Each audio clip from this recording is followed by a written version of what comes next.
오늘은 여러분들과 함께 성경에 소개되어 있는 세 가지 싸움 이야기를 하려고 합니다. 이 세 가지 싸움에 관한 이야기들은 공통점을 가지고 있고, 그 공통점은 우리가 이 세상을 살아가면서 삶의 문제들 앞에서 사용하고 활용하기에 참 유익한 교훈들을 주고 있습니다.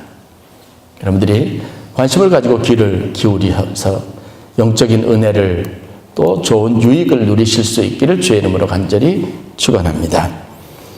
신앙인들이 일반인들과 다른 점이 있습니다. 분명히 다른 점이 있습니다. 그리고 우리는 신앙생활하면서 자연스럽게 이 다른 것이 무엇인지를 사람들에게 알려줄 수 있습니다. 그리고 왜 다른지 사람들에게 말할 수 있습니다. 그것은 다른 것이 아니라 바로 하나님을 믿는 믿음 때문입니다. 의외로 이 믿음이라는 것이 우리의 일상에서 굉장히 유용한 또 필요한 힘이 되고 도움이 됩니다. 저는 믿음을 가지고 완전히 다르게 다른 차원의 삶을 살아가는 많은 분들을 보았습니다. 오늘 여러분들에게 소개하는 세 이야기 안에도 믿음이 얼마나 중요한 것인가를 분명하게 보여주는 교훈들이 포함이 되어져 있습니다. 오늘 여러분들과 함께 읽은 본문의 이야기가 첫 번째 이야기입니다. 너희는 가만히 서서 여호와께서 오늘날 너희를 위하여 행하시는 구원을 보라. 여호와께서 너희를 위하여 싸우시리니 너희는 가만히 있을지어다.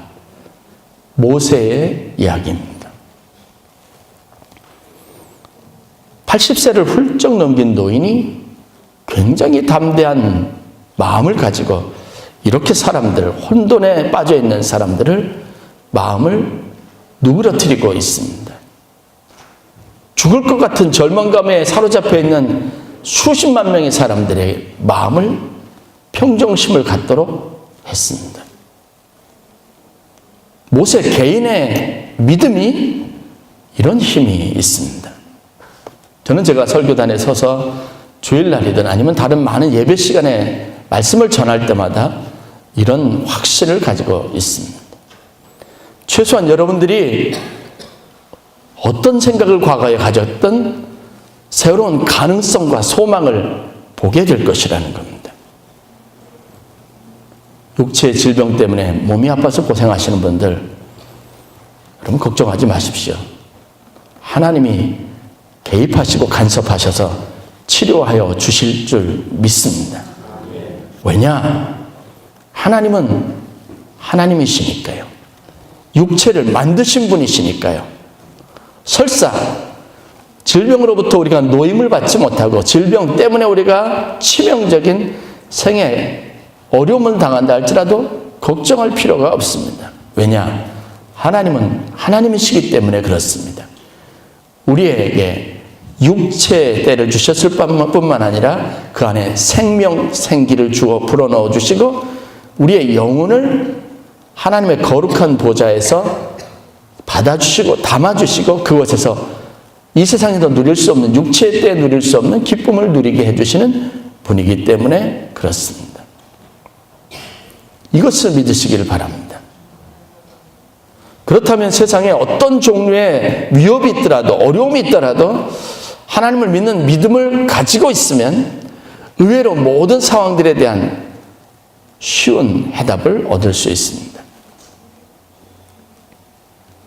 애굽에서 떠나온 지 며칠이 되지 않은 날 갑자기 들려온 자신들을 내보냈던, 평안히 가라고 했던 애굽이 군대를 조직해서, 그것도 최정예 군대를 데리고 철병과 마병을 이끌고 자신들을 추격해 온다는 소식을 듣고 60만이나 되는 사람이 10,000명도 채 되지 않는 이 규모의 군대 앞에서 간담이 서늘해졌습니다.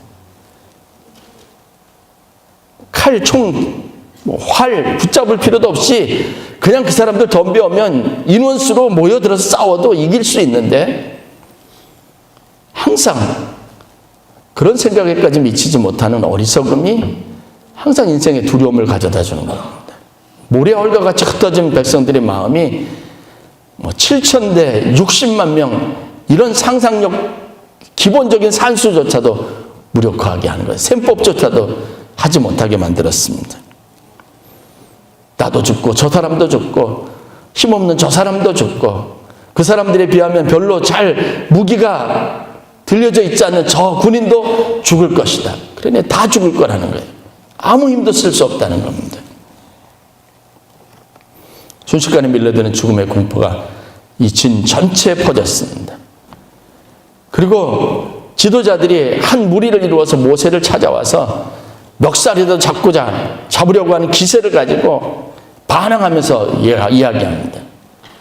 이게 당신이 바라는 겁니까? 거기에서 그나마 편안하게 있던 우리들을 끌고 나오더니 여기에서 다 이 광야에서 무덤조차 만들지 못하고 다 죽게 만들려고 작정하신 겁니까? 이야기합니다. 불안한 건 맞았습니다. 그런데 이 한마디가 그들의 마음을, 그들의 소란한 것을 전부 다 잠재웠습니다. 그러니까 여러분, 쓸모 있는 말을 하셔야 합니다. 권세 있는 말을 사용할 수 있어야 합니다. 아무리 많은 사람들이 어떤 부정적인 생각을 가지고 무엇을 말하더라도 여러분들이 자신 있는 100% 큰 확신 있는 하나님의 이름을 가지고 그분이 하실 일에 대한 믿음을 가지고 분명하게 선포할 수 있어야 합니다. 모세는 연약한 사람입니다. 나이도 꽤 많이 있습니다. 그는 한번 좌절을 경험했고 실패했던 사람입니다. 모세는 자기가 가지고 있는 어떤 능력을 가지고 자기가 사람들에게 과시하고 보여줄 수 있는 어떤 지도력을 가지고 그들에게 말한 게 아닙니다. 자기가 믿는 바를 이야기했던 겁니다. 의외로 우리가 내가 믿는 바를 내 삶에 중요한 무기로 사용할 줄 아는 법을 잘 배울 수 있어야 합니다. 그리고 말합니다. 가만히 있으라는 거예요. 그러면 하나님께서 저들과 싸워주실 것이고 저들을 어떻게 물리쳐 주시는지 보게 될 것이라는 겁니다. 성경의 표현을 정확하게 보면요. 홍해가 갈라지고 난 다음에 이 백성들이 강 저편으로, 홍해 저편으로 다 건너갔습니다. 그리고 건너간 걸로 끝나지 않고 추격해 오는, 홍해를 가로질러 추격해 오는 애굽의 군대들을 바라보게 했습니다. 그리고 하나님께서 그들을 물리쳐 주시는 것을 보았습니다.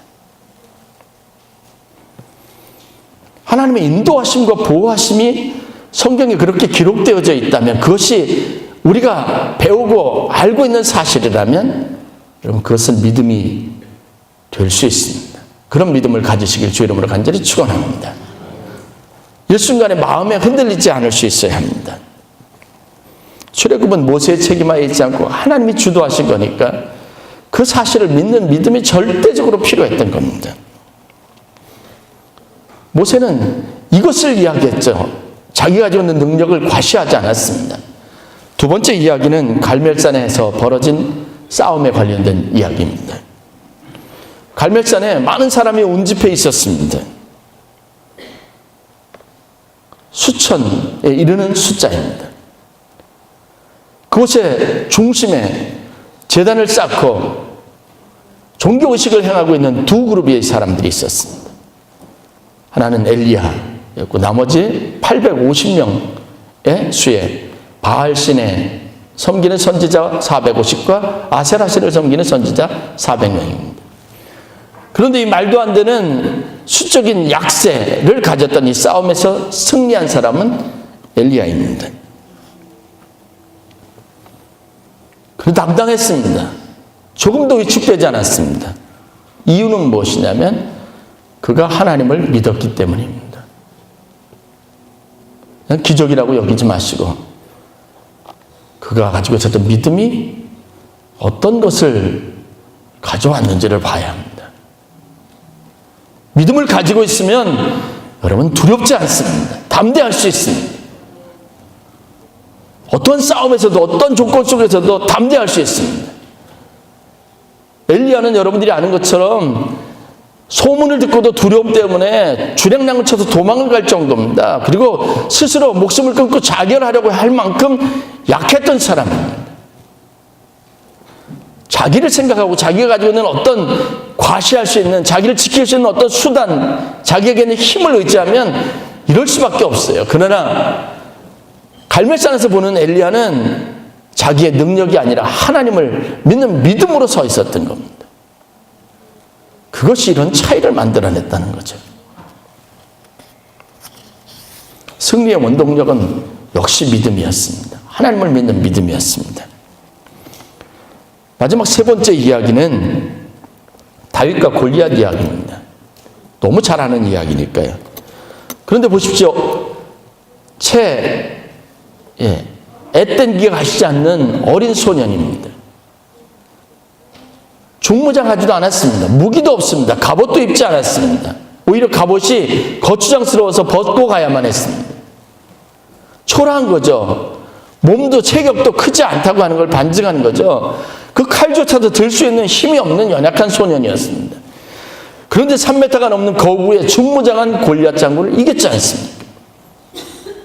무엇 때문에? 다윗이 가지고 있는 하나의 무기는 믿음이었습니다. 하나님을 믿는 믿음이었습니다. 그런 다윗도 정작 왕이 돼서 무기를 잘 사용하고 전장에서 수십 번 승리를 경험했던 그런 위대한 군인이었던 다윗일 때 그는 넘어졌습니다. 도망 다녔습니다. 그러니까 사람이 가지고 있는 것은 적절하게, 우리가 유용하게 쓸 수 있는 것은 잘 안 되는 거예요. 하나님을 믿는 믿음이 이기는 힘이 있습니다. 사람에게 생명의 근원은 어디일까요? 성경은 분명히 지혜서에 사람의 마음이라고 이야기하겠습니다. 내 중심에 하나님이 계시면 이길 수 있습니다. 그렇다면 여러분, 의도적으로 마치 어떤 주술과 의식을 행하듯이 하나님 지금 이 시간에 내 마음속에 오셔서 나를 다스려 달라고 기도하는 것은 우리가 정말 신앙생활하는데 유용하고 필요한 도움이 될 수 있다는 겁니다. 저 개인적으로도 인생에 몇 번의 큰 싸움을 했습니다. 제가 온순해 보여도 싸울 때 독한 사람입니다. 2007년에 큰 위기가 있었습니다. 싸워야 하는 적들이 너무 많았습니다. 그런데 여러분, 잠을 잘 수가 없더라고요. 마음이 괴로웠습니다. 내가 괴롭고 마음이 혼란스러우니까 가정에서 매일같이 이게 자꾸 불만으로 표출되고 가정 분위기도 엉망이 되더라고요. 내가 목회하는 교회 교인들하고도 다 불편해지더라고요. 원망스럽더라고요. 이 교인들이 뭘 하냐면요, 저를 맨 앞에다가 대리인으로 확 밀어놓고 저보고 그 날아오는 화살을 다 맞으라고 하는 겁니다. 아니, 목사님을 보호해줘야지. 그 민낯으로 거기 가서 그 사람들하고 멱살 잡고 싸우라고 하는 거냐고. 원망스럽더라고요.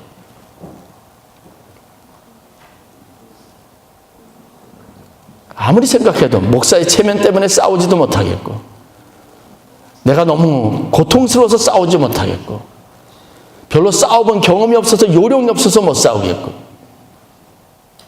독하지 못해서 못 싸우겠고, 뻔한 결과 내가 지겠습니다. 오늘 새벽에 하나님께서 제게 주신 마음이 있었습니다.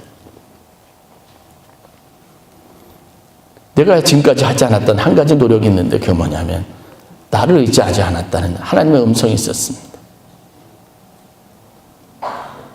긴 시간 6개월 넘게 동안 막 치열하게 온갖 방법을 다해서 지키려고, 교회를 지키려고, 선교지를 지키려고, 건물을 지키려고 애를 썼는데 제가 잊어버리고 있었던 게 있더라고요. 하나님을 온전히 의지하고 하나님이 싸우시게 하는 것을 하지 않았던 겁니다. 그 아침에 펑펑펑 울면서 하나님 앞에 기도하면서 회개했습니다. 그 다음에 어떤 싸움을 했을까요? 사람들이 이렇게 이야기해도 하나도 두렵지 않았습니다. 사람들이 막 급해가지고 저한테 찾아와서 목사님 큰일 났어요 그래요. 그래도 저는 웃을 수 있었습니다. 뭐라 그런지 아세요? 하나님이 살아계십니다. 하나님이 하실 겁니다. 그리고 그 결과 이겼습니다. 교회를 지켜냈고 성도들을 지켜냈고 여러분 제 마음은 평안을 누릴 수 있었습니다. 지금도 생각해 보면요. 그때 길을 쓰고 악착같이 싸워가지고 이겼으면 저는 거기서 목회 못했을 거고요. 교회는 사람들로 나뉘어서 풍지박산 났을 거고요. 아무것도 유익을 없었을 겁니다. 아주 단순한 원칙이지만 이것은 우리가 반드시 잊지 않고 마음에 새겨야 될 신앙의 원리입니다. 하나님을 생각하시고 하나님을 믿으시길 주의 이름으로 간절히 축원합니다. 하나님이 하십니다. 하나님이 나와 함께 하십니다. 그 고백이 그렇게 어려운데요. 그 고백을 하고 나면 내 인생의 모든 싸움의 방법들이 달라지고 내가 부딪히고 있는 현실이 완전히 다르게 보이는 이상한 힘이 있습니다. 다윗도 자기의 힘으로 싸워보려고 애를 썼습니다. 그러나 그럴 때마다 커지는 것은 자기의 괴로움이었습니다.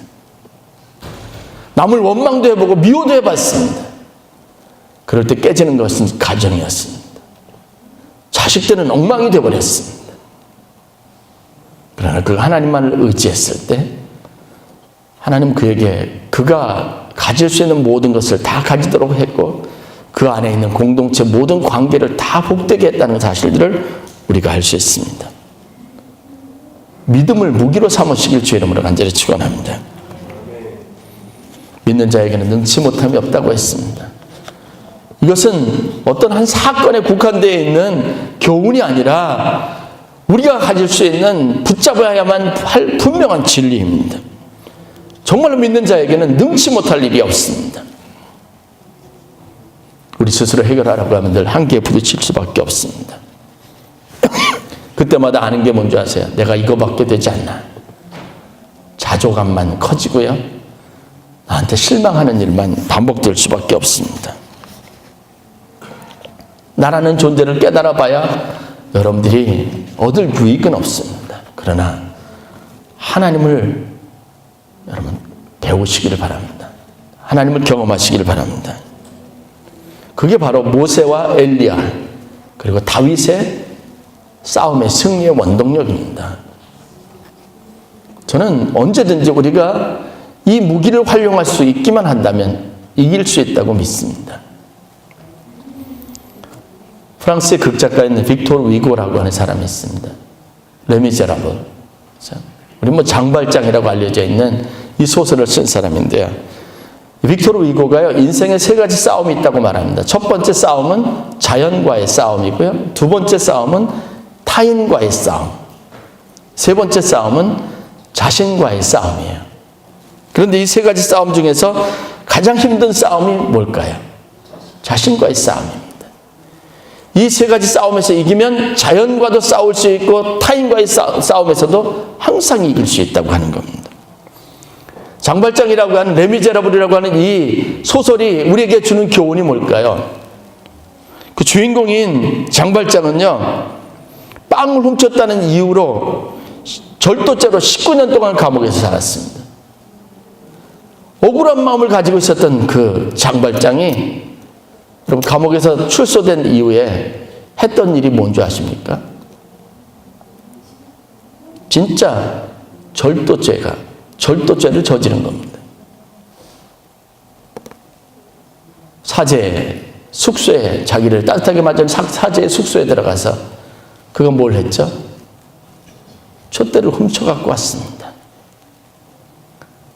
나는 그런 사람이 아니야. 나는 억울해.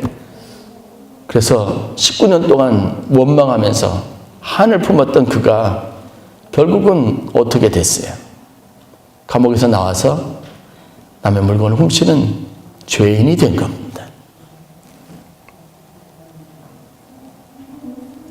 우리가 강한 것 같지만 약해요. 보잘것없습니다. 지난 주간에 경북 청송에 있는 교도소를 다녀왔습니다. 경북 북부 제1교도소인데 저희 교회 21분하고 그리고 선교팀 5분이에요. 26명이 그날 대집회로 모였던 한 400명이 조금 넘는 재소자들과 함께 예배를 드렸습니다. 제가 교도소를 방문하면 참 힘들어요. 말씀 준비하는 게 참 어렵습니다. 군인교회 갈 때도 그렇고 선교지에 가서도 그렇고 뭐 아니면 하다못해 장례식에서 예배를 드릴 때도 제 소망은 늘 분명하고 제가 전하는 메시지는 늘 언제나 확신에 찬 것이었는데요. 희한하게 교도소에 가기만 하면 말씀 준비가 안 됩니다. 그 사람들에게 무슨 말을 해야 될까 늘 언제나 혼란스럽습니다. 그 갇힌 공간에서 저희가 방문했던 경북 북부 제1교도소는 나중에 알고 보니까요. 장기수들, 무기수들이 있는 겁니다.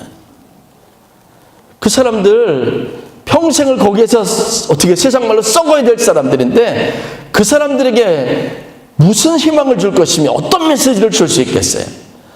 그런다고 그 사람들이 코도 좀 치지 않을까? 너는 자유로우니까 마음대로 다닐 수 있으니까 그런 소리 하지. 너는 그런 조건과 그런 환경 속에서 살아보지 않았으니까 그런 소리 하지. 자꾸 그렇게 하는 소리로 되물을 것 같아서 마음에 위축이 됩니다. 그래서 누구보다도 어떨 때보다도 하나님이 내 마음에 용기를 주시고 확신을 주실 것을 위해서 참 많이 기도해야 합니다.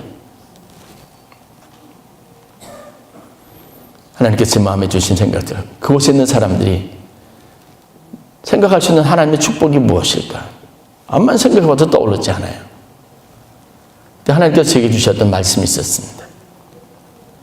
감옥에 갇혔지만 그 공간 안에 있었지만 성경에 자유하는 자들이 있었습니다. 그 좁은 감옥에서도 속박하고 구속할 수 없었던 사람들이 있었습니다. 요셉과 바울과 실라였습니다. 다니엘과 세 친구였습니다. 이 세 이야기를 통해서 그들에게 도전했습니다. 이곳에서 무엇을 하시겠습니까? 환경이 우리를 어렵게 하고 우리를 속박하는 것 같지만 아니에요. 그들의 이야기는 우리에게 환경이라고 하는 것이, 작은 공간이라고 하는 것이, 물리적으로 있는 억압이라고 하는 것이 사실은 인간을 절대로 속박할 수 없다는 사실들을 보여줍니다. 사드락과 메삭과 아벳느고가요, 자신을 잡아서 신성 모독죄로, 왕의 명령을 지키지 않은 죄로 그들 뜨거운 풀무불에 던져 넣는 형벌을 받았습니다. 그런 죄목이 그들에게 내려졌을 때 이 세 친구가 왕 앞에서 거기 모여있는 각 도에서 모여있는 지방 행정관들과 높은 고위관직에 있었던 사람들에게 뭐라고 했는지 아십니까? 내가 믿는 하나님은 우리를 결단코 저 풀무불에 던져져서 죽게 하지 않을 것이라고 하는 겁니다. 그 사실을 믿었습니다. 설사 그렇게 되지 않더라도 나는 하나님을 배반하지 않습니다. 하나님을 믿습니다라고 했습니다. 여러분, 그 믿음대로 하나님은 그렇게 역사하셨습니다. 우리 믿는 대로 하나님은 역사하시는 분이신 줄 믿으시길 바랍니다. 제소자들에게 제게 권면한 게 뭔지 아십니까? 방법이 있습니다. 구속되지 않고 얽매이지 않고 이곳에서도 자유할 수 있는 것, 이곳에서도 평안하고 기쁠 수 있는 이유, 평생 이곳이 자신들의 삶의 자리라고 해도 후회하지 않고 감사할 수 있는 한 가지 이유, 그것은 바로 기도였습니다. 하나님을 내 인생의 주인으로 삼는 겁니다. 그 하나님을 믿는 겁니다. 사망의 그늘이 내 안에 짙게 드리워져도 그 사망이 나를 절대로 억누를 수 없습니다. 절망 가운데 내버려두지 않습니다. 바로 하나님이 나의 하나님이 되실 때 누릴 수 있는 축복입니다. 모세와 엘리야와 다윗은 우리와 같은 성정을 지닌 사람이지만 그러나 그 조건을 가지고도 이긴 사람들이었습니다. 왜요? 그들에게는 하나님을 믿는 믿음이 있었기 때문에 그렇습니다. 하나님을 사랑하는 자, 곧 그 뜻대로 부르심을 입은 자들에게는 모든 것이 합력하여 선을 이룬다고 했습니다. 모든 것, 어떤 종류의 것이든 어떤 일이든 이게 믿는 사람들의 믿음 안에 들어오면 항상 좋은 열매, 아름다운 열매를 맺게 되어져 있다고 확신했습니다. 여기에 승리하는 인생의 비결이 있습니다. 성경의 시편 84편 5절, 제가 신방하면 병원 가면 꼭 빼놓지 않고 인용하고 설교하는 구절입니다. 주께 힘을 얻고 그 마음에 시온의 대로가 있는 사람은 복이 있습니다. 어떤 순간에도 주님이 주신 힘을 공급받고 하나님의 시온으로 대로가 나 있는 복이 있는 성도들이 되시기를 주의 이름으로 간절히 축원합니다. 하나님께서 우리를 위하여 대신 싸우신다고 했으니까요. 믿어보세요. 가만히 서서 가만히 있어 보세요. 하나님이 하실 겁니다. 최소한 저는 그 사실을, 그런 일들을 아주 많이 경험했습니다. 꼭 필요한 등록금이 필요할 때, 돈이 없었을 때도 그래서 가만히 있어 봤습니다. 그런데요, 누가 대신 내줬다고 하더라고요. 지금도 그 사람이 누군지 저나 저희 사모는 몰라요. 하나님이 하셨습니다. 어떻게 그 사람이 포기를 하고 돌아갔는지 저는 모릅니다. 그러나 하나님이 하셨습니다. 분명한 것은 저희들은 늘 그것을 보고 경험했기 때문에 어떠한 순간에도 하나님을 의지하는 법을 배웠습니다. 여러분들도 이 신비하고 놀라운 은혜의 세계, 영적인 세계로 오셔서 하나님의 놀라우신 은혜를 체험하실 수 있기를 주의 이름으로 간절히 축원합니다. 그래서 100% 승리하는 성도들이 되시길 간절히 축원합니다. 기도하겠습니다.